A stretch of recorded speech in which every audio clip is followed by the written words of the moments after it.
Assalamualaikum warahmatullahi wabarakatuh. Selamat pagi anak-anak semuanya. Alhamdulillah kita masih diberikan kesempatan oleh Allah Subhanahu wa taala untuk mempelajari pelajaran ilmu pengetahuan alam.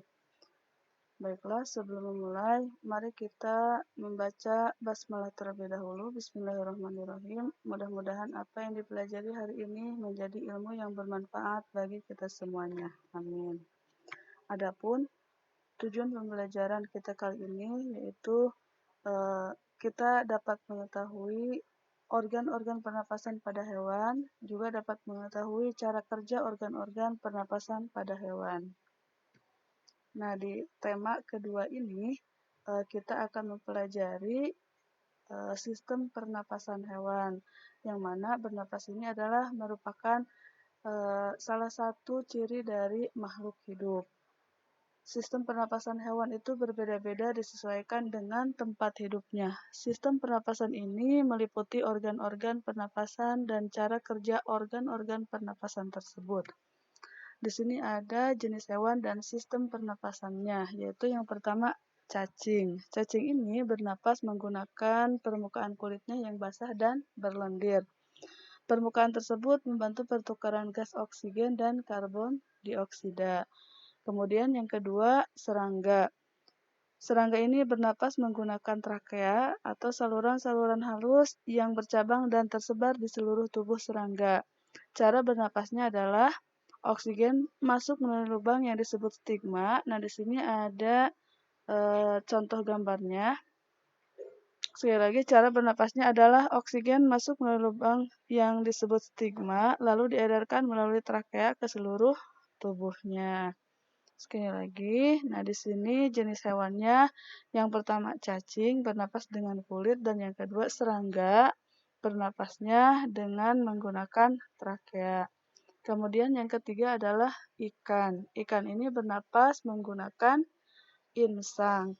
Insang ini berbentuk lembaran-lembaran tipis. Nah, di sini ada contoh gambar ikan. Nah, ini kepala ikan. Ini mulutnya, mata, dan ini pipi ikan. Kalau kita buka pipi ikan ini, di dalamnya ada lembaran-lembaran tipis. Nah, itu namanya insang.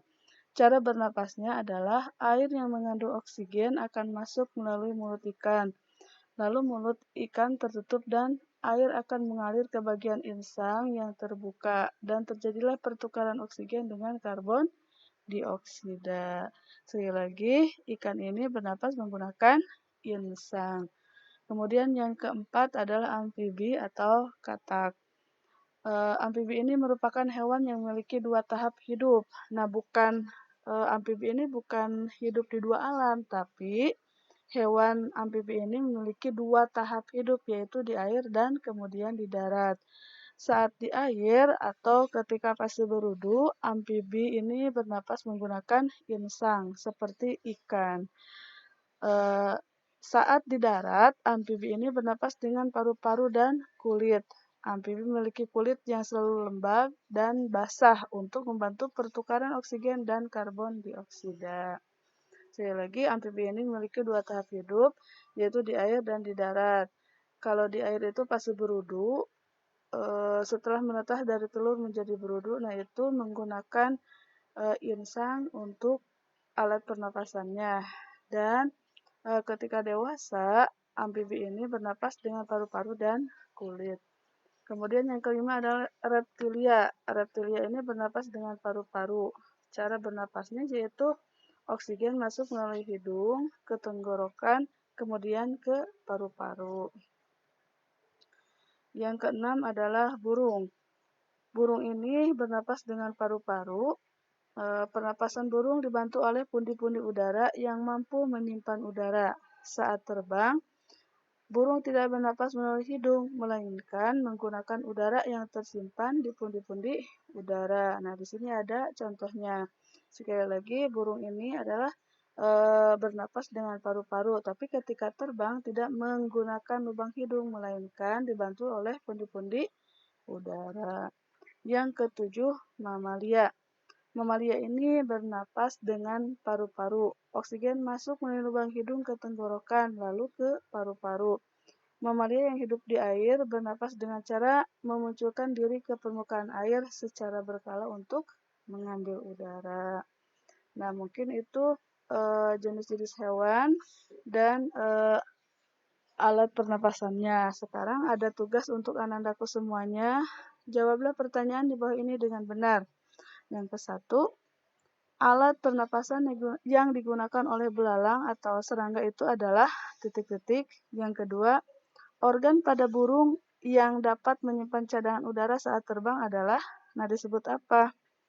Yang ketiganya, tuliskan perbedaan antara sistem pernapasan berudu dan katak. Oke anak-anakku semuanya, cukup sekian dari Bu Guru. Mohon videonya jangan di-skip. Apabila masih belum paham, boleh diulang lagi videonya atau boleh langsung bertanya ke Bu Guru. Terima kasih semuanya. Mudah-mudahan bisa menjawab semua pertanyaannya dan Allah mudahkan dalam menjawabnya. Sekian dari Bu Guru, terima kasih. Assalamualaikum warahmatullahi wabarakatuh.